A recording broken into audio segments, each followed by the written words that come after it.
Hello दोस्तों, स्वागत है आप सबका आपके अपने चैनल स्टडी विद सीमा में।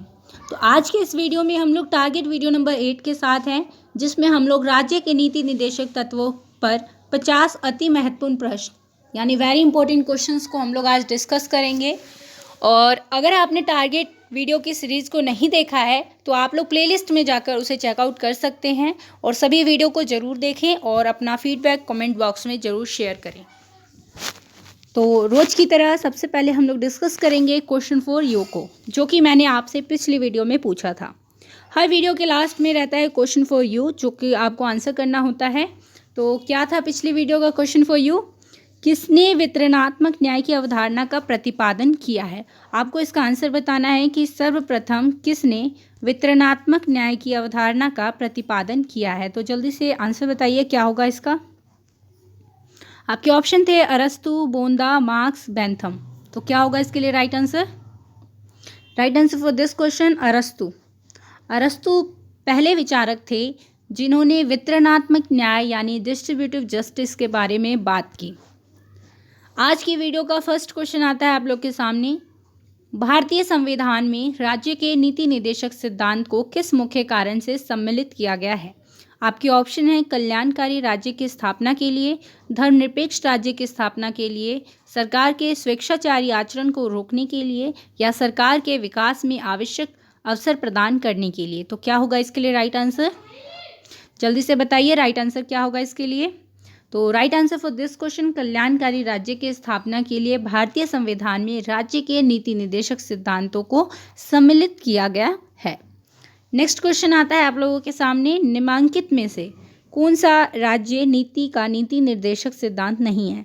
आपको बताना है कि इनमें से कौन सा नीति निर्देशक सिद्धांतों में शामिल नहीं है। आपके ऑप्शन है अंतर्राष्ट्रीय शांति को प्रोत्साहन, 14 वर्ष तक के बच्चों के लिए निःशुल्क अनिवार्य शिक्षा, गोवध निषेध, निजी संपत्ति की समाप्ति। तो इन ऑप्शंस में से कौन सा राज्य के नीति निर्देशक सिद्धांतों में शामिल नहीं है? तो क्या होगा इसके लिए राइट आंसर? जल्दी से बता दीजिए।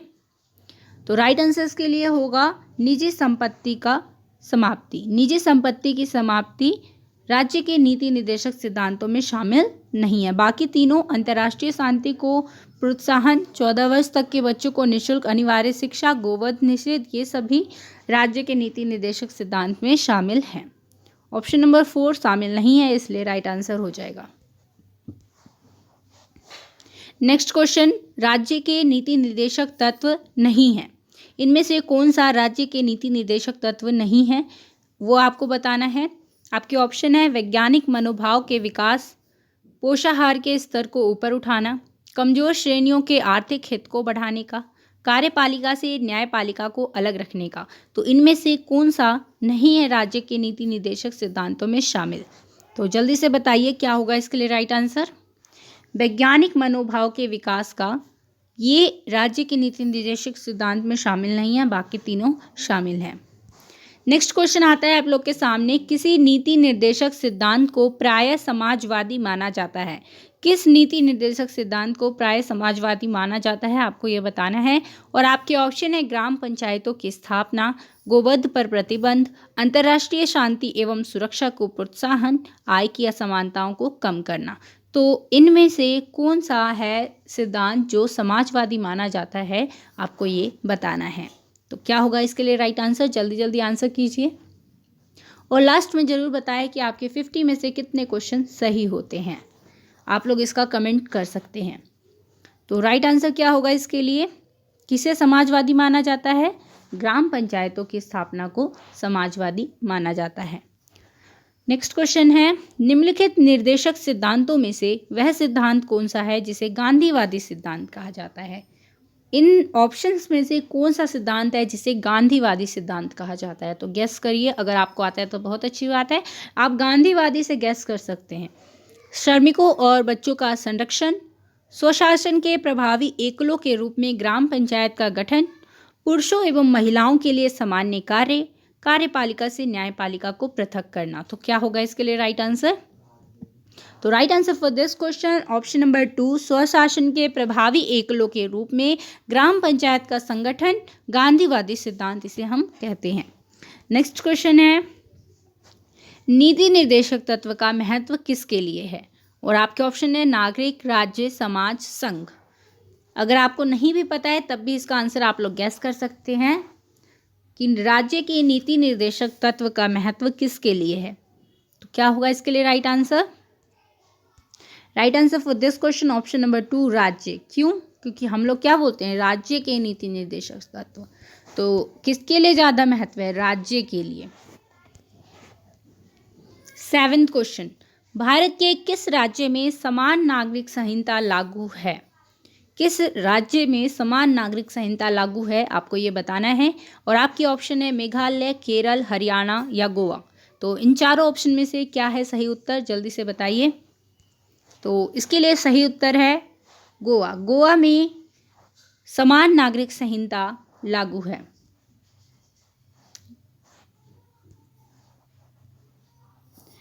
8th क्वेश्चन है, राज्य के नीति निर्देशक सिद्धांतों के अनुसार किस आयु तक के बच्चों को निःशुल्क एवं अनिवार्य शिक्षा देने की आशा की जाती है?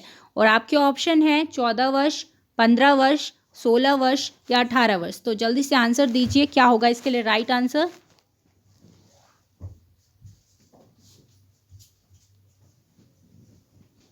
सो right answer for this question option number A 14 वर्ष। 6 से लेकर 14 वर्ष तक की आयु के बच्चों के लिए निःशुल्क और अनिवार्य शिक्षा दी जाने की आशा की जाती है राज्य के द्वारा। नेक्स्ट क्वेश्चन है आपके सामने, पढ़िए और आंसर देने की कोशिश करिए जल्दी से। राज्य के नीति निर्देशक सिद्धांत किस प्रकार मौलिक अधिकारों से भिन्न है? आपको बताना है कि राज्य के नीति निर्देशक सिद्धांत और मौलिक अधिकार में क्या भिन्नता है। तो जल्दी जल्दी ऑप्शंस को पढ़िए। पहला ऑप्शन है आपके सामने, पूर्वोक्त केंद्र सरकार के लिए है एवं उपरोक्त राज्यों के लिए है। ऑप्शन 2 है पूर्वोक्त संविधान का अंश नहीं है तथा उपरोक्त है। ऑप्शन 3 है राज्य के नीति निर्देशक सिद्धांत प्रवर्तनीय नहीं है जबकि मूल अधिकार प्रवर्तनीय है। और ऑप्शन 4 है आपके सामने इनमें से कोई नहीं। तो क्या होगा इसके लिए राइट आंसर? तो इसका सही उत्तर होगा आपका ऑप्शन नंबर 3, राज्य के नीति निर्देशक सिद्धांत प्रवर्तनीय नहीं है जबकि मूल अधिकार प्रवर्तनीय है। तो आपको ये याद रखना है। तो नेक्स्ट क्वेश्चन आता है आपके सामने 10th क्वेश्चन, भारतीय संविधान के कौन से संशोधन अधिनियम द्वारा टकराव की दशा में राज्य की नीति निर्देशक तत्वों को मूल अधिकारों पर वरीयता प्रदान की गई है? यदि राज्य के नीति निर्देशक सिद्धांतों और मूल अधिकारों के बीच टकराव होता है तो ऐसी स्थिति में निर्देशक तत्वों को वरीयता दी गई है किस संशोधन के द्वारा? आपके ऑप्शन है 26वां, 42वां, 43वां या 52वां। तो क्या होगा इसके लिए राइट आंसर? जल्दी से आंसर कीजिए। तो इसका सही उत्तर होगा 42वां संविधान संशोधन के द्वारा मूल अधिकार और राज्य के नीति निर्देशक सिद्धांतों के बीच टकराव की स्थिति में राज्य के नीति निर्देशक तत्वों को वरीयता दी गई है। नेक्स्ट क्वेश्चन है, भारतीय संविधान के अंतर्गत कल्याणकारी राज्य की अवधारणा निम्नलिखित में से किस अनुच्छेद में वर्णित है? लोक कल्याणकारी राज्य की अवधारणा का वर्णन इनमें से किस अनुच्छेद में है, आपको ये बताना है। और आपके ऑप्शन है अनुच्छेद 36, अनुच्छेद 38, अनुच्छेद 49 या अनुच्छेद 51। तो इनमें से क्या होगा सही उत्तर? जल्दी से अपने आंसर को चूज करिए। तो right answer for this question option number 2, अनुच्छेद 38 में लोक कल्याणकारी राज्य की व्यवस्था की गई है। नेक्स्ट क्वेश्चन आता है आपके सामने, समान न्याय और निःशुल्क विधि सहायता का प्रावधान संविधान के किस अनुच्छेद में है? समान न्याय और निःशुल्क विधि सहायता का प्रावधान संविधान के किस अनुच्छेद में है? और आपके ऑप्शन है अनुच्छेद 39, अनुच्छेद 39A, अनुच्छेद 40 या अनुच्छेद 44। तो क्या होगा इसके लिए राइट आंसर? तो इसका सही उत्तर होगा अनुच्छेद 39A में समान न्याय और निःशुल्क विधि सहायता का प्रावधान किया गया है।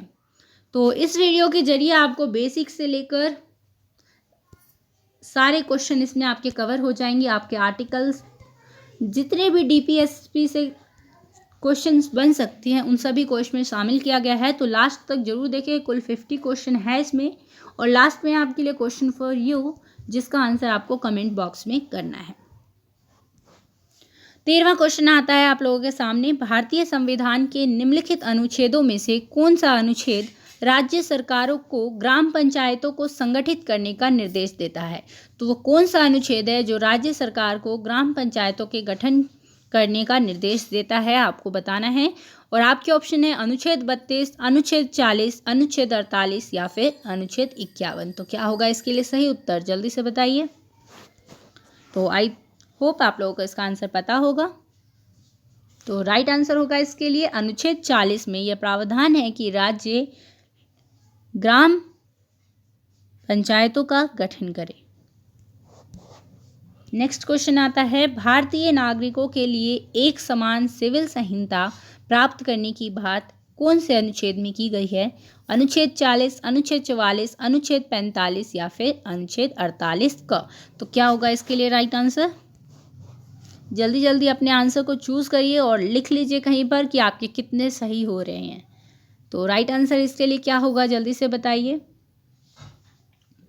तो इसका सही उत्तर होगा अनुच्छेद 44 में ये प्रावधान है समान सिविल संहिता का या फिर समान नागरिक संहिता का। संविधान के किस अनुच्छेद में न्यायपालिका का कार्यपालिका से पृथक्करण का उल्लेख किया गया है? वो कौन सा अनुच्छेद है जिसमें न्यायपालिका का कार्यपालिका से पृथक्करण का उल्लेख किया गया है? और आपके ऑप्शन है अनुच्छेद 45, अनुच्छेद 46, अनुच्छेद 58 या अनुच्छेद 50। तो जल्दी जल्दी अपने आंसर को चूज करिए। तो राइट आंसर क्या होगा इसके लिए, जल्दी से बताइए। तो राइट आंसर होगा इसके लिए अनुच्छेद 50 में यह प्रावधान है कि न्यायपालिका का कार्यपालिका से पृथक्करण किया गया। 16वां क्वेश्चन आता है आप लोगों के सामने, राज्य के नीति निर्देशक सिद्धांतों में से किस अनुच्छेद का संबंध अंतर्राष्ट्रीय शांति और सुरक्षा के संवर्धन से है? तो कौन सा आर्टिकल जुड़ा हुआ है अंतर्राष्ट्रीय शांति और सुरक्षा के संवर्धन से? और आपके ऑप्शन है अनुच्छेद 48, अनुच्छेद 51, अनुच्छेद 52 या फिर अनुच्छेद 54। तो क्या होगा इसके लिए राइट आंसर? तो right answer for this question अनुच्छेद 51 में ये बात बताई गई है अंतर्राष्ट्रीय शांति और सुरक्षा के संवर्धन से जुड़ा हुआ है आर्टिकल 51। नेक्स्ट क्वेश्चन, भारतीय संविधान के किस अनुच्छेद द्वारा निम्न दुर्बल वर्गों को शिक्षा संबंधी सुरक्षा प्रदान की गई है?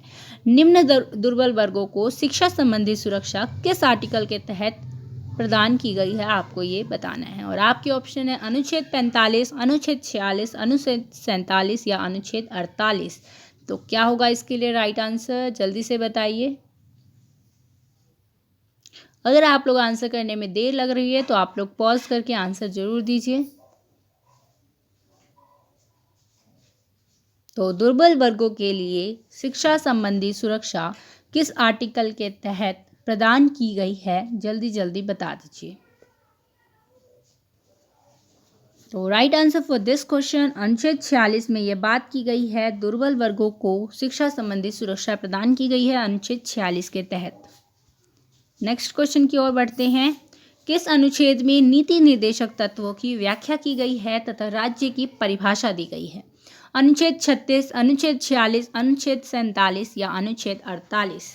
तो क्या होगा इसके लिए राइट आंसर, किस अनुच्छेद में राज्य के नीति निर्देशक तत्वों और राज्य की परिभाषा दी गई है, आपको ये बताना है। तो अनुच्छेद 36 में ये बताया गया है राज्य की परिभाषा और नीति निर्देशक तत्वों की व्याख्या की गई है। जैसा कि आप सभी जानते होंगे कि 36 से 51 तक राज्य के नीति निर्देशक तत्वों का उल्लेख किया गया है, भाग 4 में किया गया है, ठीक है। और जो पहला आर्टिकल है 36, वही नीति निर्देशक तत्वों की व्याख्या करता है और राज्य की परिभाषा देता है। यहीं से एक क्वेश्चन आपके लिए और है, क्वेश्चन फॉर यू का तो आंसर देना ही है। इसके साथ ही एक क्वेश्चन और ये है कि एक तो 36 में राज्य की परिभाषा दी गई है, और कौन सा आर्टिकल है जिसमें राज्य की परिभाषा दी गई है, ठीक है। कौन सा आर्टिकल है जिसमें राज्य की परिभाषा दी गई है, ठीक है, आपको ये बताना है। राज्य की परिभाषा किस आर्टिकल में दी गई है 36 के अलावा, ठीक है। एक और आर्टिकल है जिसमें राज्य की परिभाषा दी गई है, आप उसका आंसर जरूर करें। किस अनुच्छेद में कहा गया है कि नीति निर्देशक तत्व न्यायालय में अपरिवर्तनीय है? अनुच्छेद 36, अनुच्छेद 37, अनुच्छेद 47 या अनुच्छेद 48। जैसा कि आप सभी जानते हैं कि अभी हमने पीछे डिस्कस किया कि मौलिक अधिकार और नीति निदेशक तत्वों में क्या अंतर है। तो मौलिक अधिकार, अगर हमारा हनन होता है मौलिक अधिकारों का तो हम न्यायालय में जाकर अपील कर सकते हैं, केस कर सकते हैं। लेकिन अगर नीति निदेशक तत्वों के किसी प्रावधान का उल्लंघन होता है तो आप न्यायालय में नहीं जा सकते हैं, अपील नहीं कर सकते हैं, यानी कि ये न्यायालय के द्वारा अपरिवर्तनीय है। तो ऐसा किस आर्टिकल में कहा गया है कि नीति निर्देशक तत्व न्यायालय में अपरिवर्तनीय है। आपके ऑप्शन है अनुच्छेद 36, अनुच्छेद 37, अनुच्छेद 47 या अनुच्छेद 48। तो क्या होगा इसके लिए राइट आंसर। तो इसके लिए राइट आंसर होगा अनुच्छेद 37 में ये प्रावधान किया गया है कि न्यायालय के द्वारा नीति निदेशक तत्व अपरिवर्तनीय होंगे।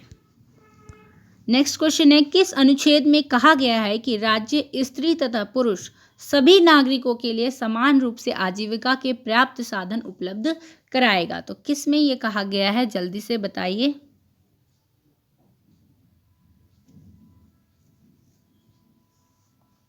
अनुच्छेद 39, अनुच्छेद 39A, अनुच्छेद 47 या अनुच्छेद 48। तो कौन सा है आर्टिकल जुड़ा हुआ है इससे। तो इसके लिए सही उत्तर होगा अनुच्छेद 39A में राज्य स्त्री तथा पुरुष सभी नागरिकों के लिए समान रूप से आजीविका के पर्याप्त साधन जुटाएगा। तो ये सभी क्वेश्चन किसी न किसी एग्जाम में आए हुए हैं, इसलिए इम्पॉर्टेंट है और आपको याद रखने हैं। ये सारे आर्टिकल्स इम्पॉर्टेंट है। किस अनुच्छेद में यह वर्णित है कि 0 से 6 वर्ष तक के बच्चों के शारीरिक व मानसिक विकास हेतु पर्याप्त सुविधा उपलब्ध कराएगी। किस अनुच्छेद में राज्य को यह निर्देश दिया गया है कि वह 0 से लेकर 6 वर्ष तक की आयु के बच्चों के शारीरिक व मानसिक विकास हेतु पर्याप्त सुविधा उपलब्ध कराएगी। आपके ऑप्शन है अनुच्छेद 40, अनुच्छेद 41, अनुच्छेद 45 या अनुच्छेद 46। तो क्या होगा इसके लिए राइट आंसर। तो इसके लिए सही आंसर होगा अनुच्छेद 45 में ये प्रावधान है कि राज्य 0 से लेकर 6 वर्ष तक के बच्चों के शारीरिक व मानसिक विकास हेतु पर्याप्त सुविधा उपलब्ध कराएगी। नेक्स्ट क्वेश्चन आता है, काम करने के अधिकार को राज्य के नीति निदेशक तत्वों में निम्नलिखित में से किस अनुच्छेद के अंतर्गत रखा गया है। और आपके ऑप्शन है अनुच्छेद 18, अनुच्छेद 21, अनुच्छेद 41 या अनुच्छेद 46। तो क्या होगा इसके लिए राइट आंसर। तो right answer for this question अनुच्छेद 41 में ये कहा गया है। ठीक है, तो आपको ये याद रखना है। नेक्स्ट क्वेश्चन है आपके सामने, संविधान के किस भाग में नीति निर्देशक तत्वों का उल्लेख किया गया है। तो one of the easiest question है, सबसे इजी क्वेश्चन है, आपको इसका आंसर सही जरूर करना है। भाग 3, भाग 4, भाग 5, भाग 4A। तो क्या होगा इसके लिए राइट आंसर। नीति निर्देशक तत्वों का उल्लेख किस भाग में किया गया है, किस पार्ट में किया, आपको ये बताना है। तो राइट आंसर क्या होगा, भाग 4 में नीति निर्देशक तत्वों का उल्लेख किया गया है। तो इसमें इजी भी क्वेश्चन है और टफ भी क्वेश्चन है। आगे आपको स्टेटमेंट से जुड़े हुए क्वेश्चन मिलेंगे कि राज्य के नीति निर्देशक तत्वों में किसने क्या स्टेटमेंट दी है। संविधान के कौन से अनुच्छेद में नीति निर्देशक तत्वों का वर्णन है। अनुच्छेद 14 से 32, अनुच्छेद 12 से 35, अनुच्छेद 36 से 51 या अनुच्छेद 5 से 11। तो क्या होगा इसके लिए राइट आंसर। तो इसके लिए सही उत्तर होगा अनुच्छेद 36 से लेकर 51 तक में राज्य के नीति निर्देशक तत्वों का उल्लेख किया गया है।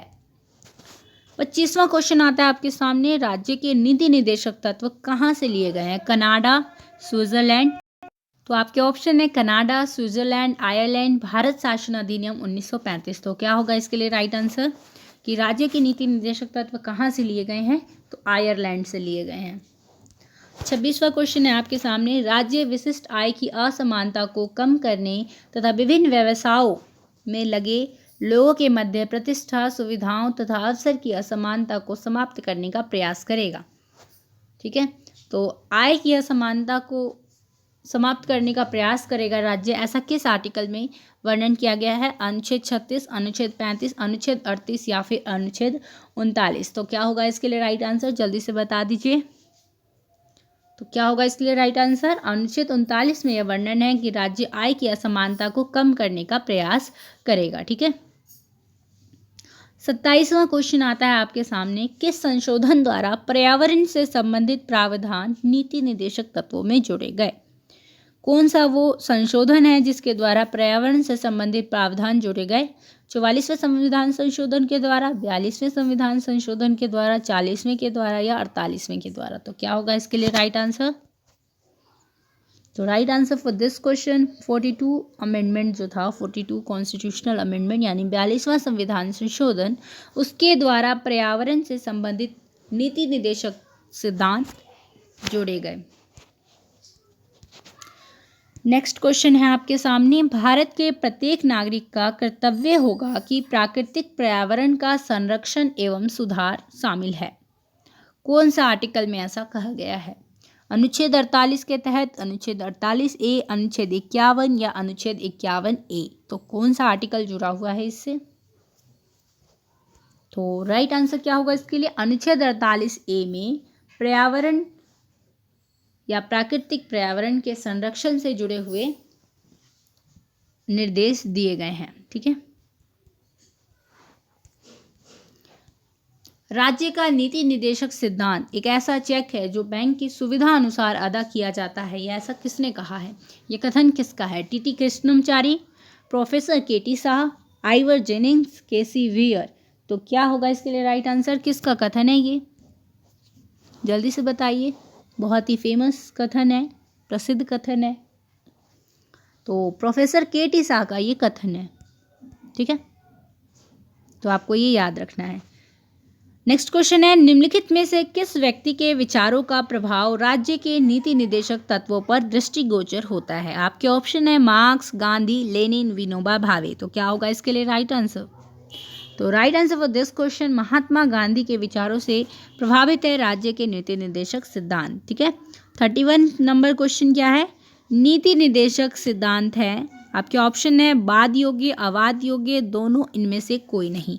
तो क्या राज्य के नीति निदेशक सिद्धांत वाद योग्य है या अवाद योग्य है या दोनों है या इनमें से कोई नहीं है? तो क्या होगा इसके लिए राइट आंसर?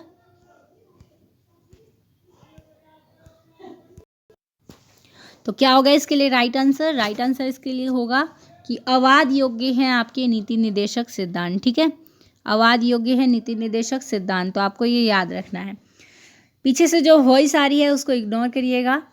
32वां क्वेश्चन आ रहा है आपके सामने, भारतीय संविधान निम्नलिखित में से किस भाग में सामाजिक एवं आर्थिक लोकतंत्र को सुनिश्चित किया गया है?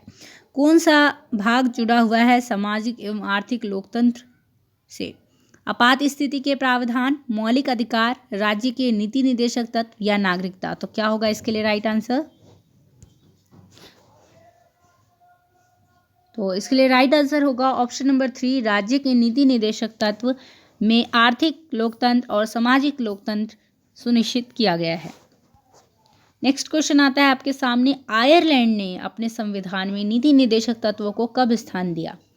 आप सभी जानते हैं कि आयरलैंड से हमने नीति निदेशक तत्वों को लिया है, लेकिन आयरलैंड के संविधान में नीति निदेशक तत्व को कब शामिल किया ये आपको बताना है। और आपके ऑप्शन है 1935, 1936, 1938 या 1937। तो क्या होगा इसके लिए राइट आंसर? जल्दी से बताइए क्या है इसके लिए करेक्ट आंसर? तो right answer for this question 1937 में आयरलैंड ने अपने संविधान में नीति निदेशक तत्वों को शामिल किया है। नेक्स्ट क्वेश्चन आता है आपके सामने, इनमें से किसने नीति निर्देशक तत्वों को संविधान की आत्मा बतलाया है? तो इन ऑप्शंस में से किस चिंतक ने नीति निर्देशक तत्वों को संविधान की आत्मा बतलाया है? और आपके ऑप्शन है भीमराव अंबेडकर, नेहरू, ग्रैनविल ऑस्टिन या गांधी। तो क्या होगा इसके लिए राइट आंसर? जल्दी से बताइए। तो right answer for this question option number 3, Granville Austin ने भारतीय संविधान में नीति निर्देशक तत्वों को भारतीय संविधान की आत्मा कहा है। 35वां क्वेश्चन है आपके सामने, मूल अधिकार और राज्य के नीति निदेशक तत्व में पहला विवाद किस वाद में सामने आया? वह कौन सा पहला वाद है जिसमें मूल अधिकार और राज्य के नीति निदेशक तत्वों में विवाद सामने आया? और आपके ऑप्शन है गोलकनाथ, शंकरी प्रसाद वाद, चंपकम दोराई राजनवाद या इनमें से कोई नहीं। तो क्या होगा इसके लिए राइट आंसर? जल्दी से बताइए। तो इसके लिए राइट आंसर होगा चंपकम दोराई राजनवाद में सबसे पहले मूल अधिकार और राज्य के नीति निदेशक तत्वों में टकराव नजर आया। नेक्स्ट क्वेश्चन है, राज्य सार्वजनिक स्वास्थ्य में सुधार तथा मादक द्रव्यों और हानिकारक औषधियों का निषेध करेगा, ऐसा किस आर्टिकल में कहा गया है? अनुच्छेद 46, अनुच्छेद 47, अनुच्छेद 48 या फिर अनुच्छेद 49। तो क्या होगा इसके लिए राइट आंसर? जल्दी से बताइए। तो राइट आंसर इसके लिए होगा अनुच्छेद 47 में ऐसा प्रावधान है कि राज्य कि राज्य सार्वजनिक स्वास्थ्य में सुधार, मादक द्रव्यों यानी जैसे शराब और हानिकारक औषधियों का निषेध करेगा। अनुच्छेद 47 में ऐसा कहा गया है।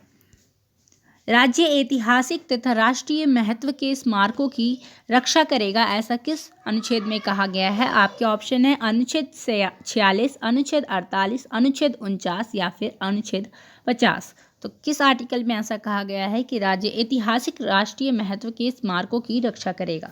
तो ऐसा अनुच्छेद 49 में कहा गया है। तो आपको ये ध्यान रखना है, इंपॉर्टेंट क्वेश्चन है। नेक्स्ट क्वेश्चन आता है, राज्य देश के पर्यावरण की सुरक्षा तथा उसमें सुधार करने का तथा वन्य जीवों की रक्षा करने का प्रयास करेगा। पर्यावरण की सुरक्षा और वन्य जीवों की रक्षा करने का प्रयास करेगा, ऐसा किस आर्टिकल में कहा गया है? और आपके ऑप्शन है अनुच्छेद 48, अनुच्छेद 48A, अनुच्छेद 49 या फिर अनुच्छेद 50। तो क्या होगा इसके लिए राइट आंसर? इसके लिए राइट आंसर होगा अनुच्छेद 48A में ऐसा प्रावधान किया गया है। 40वां क्वेश्चन आता है आपके सामने, राज्य काम की न्याय संगत और मानवोचित दशाओं को सुनिश्चित करने के लिए प्रसूति सहायता उपलब्ध कराने की व्यवस्था करेगा, ऐसा किस आर्टिकल में कहा गया है? प्रसूति सहायता उपलब्ध कराएगा, ऐसा किस आर्टिकल में कहा गया है? अनुच्छेद 41 में, अनुच्छेद 42 में, अनुच्छेद 40 में या फिर अनुच्छेद 44 में। तो क्या होगा इसके लिए राइट आंसर? किस में कहा गया है प्रसूति सहायता उपलब्ध करवाएगा राज्य? जल्दी से बताइए।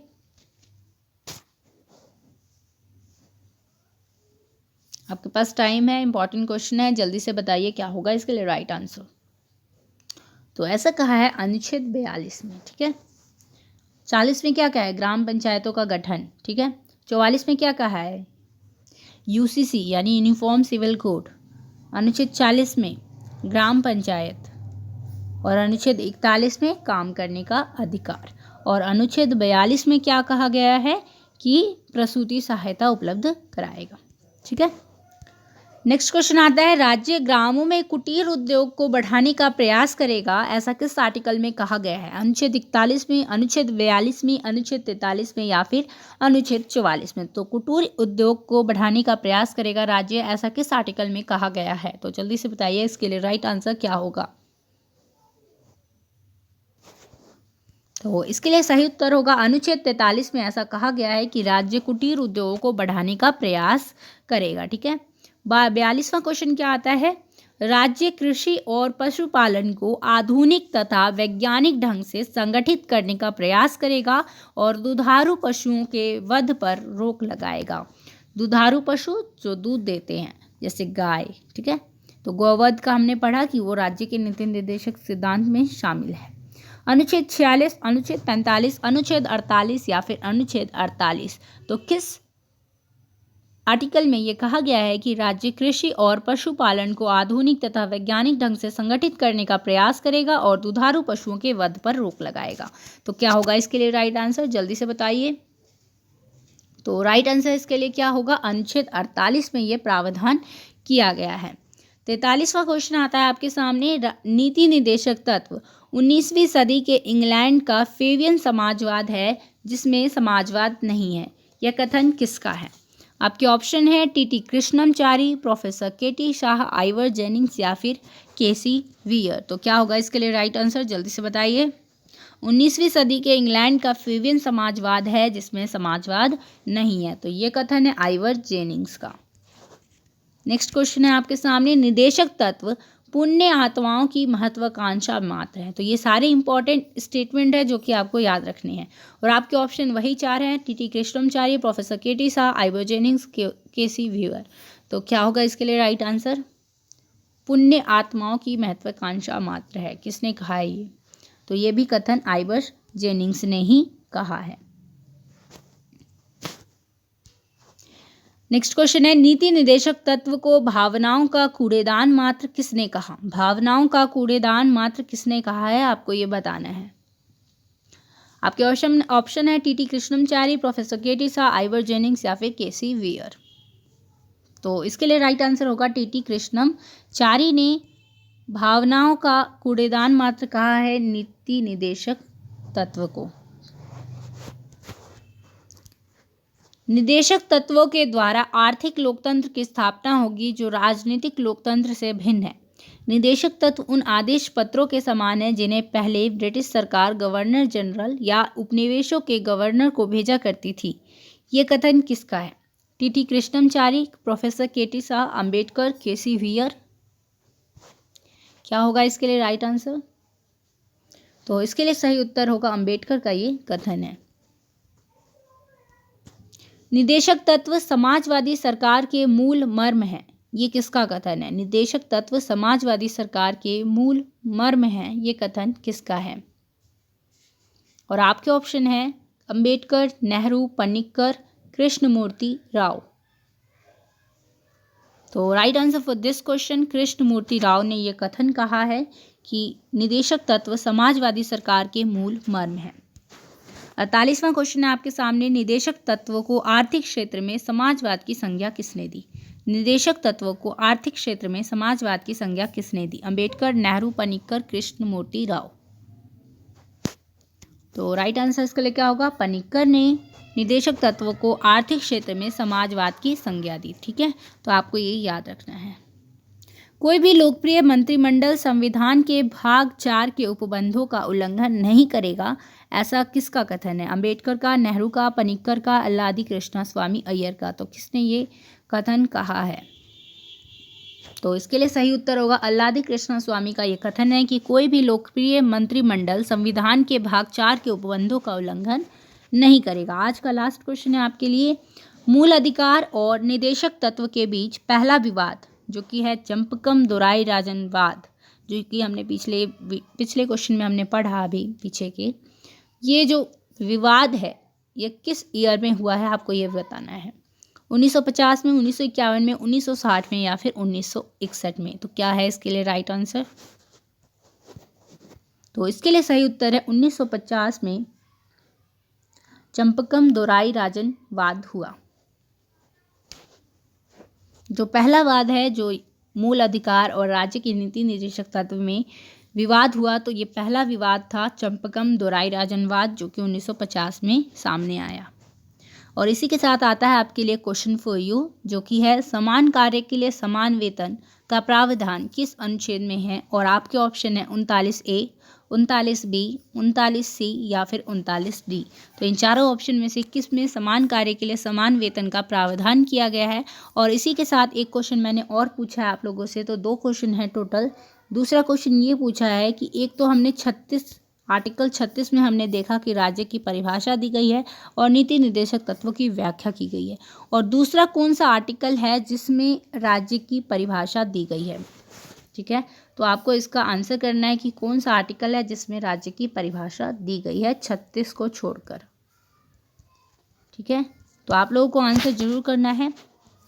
आई होप आप लोगों के लिए वीडियो हेल्पफुल रही होगी। अगर हेल्पफुल है तो लाइक करिए और दोस्तों में शेयर करिए, ज़्यादा से ज़्यादा लोगों के पास पहुंचाइए और कमेंट बॉक्स में अपना फीडबैक देना ना भूलें। Thanks for watching, have a nice day.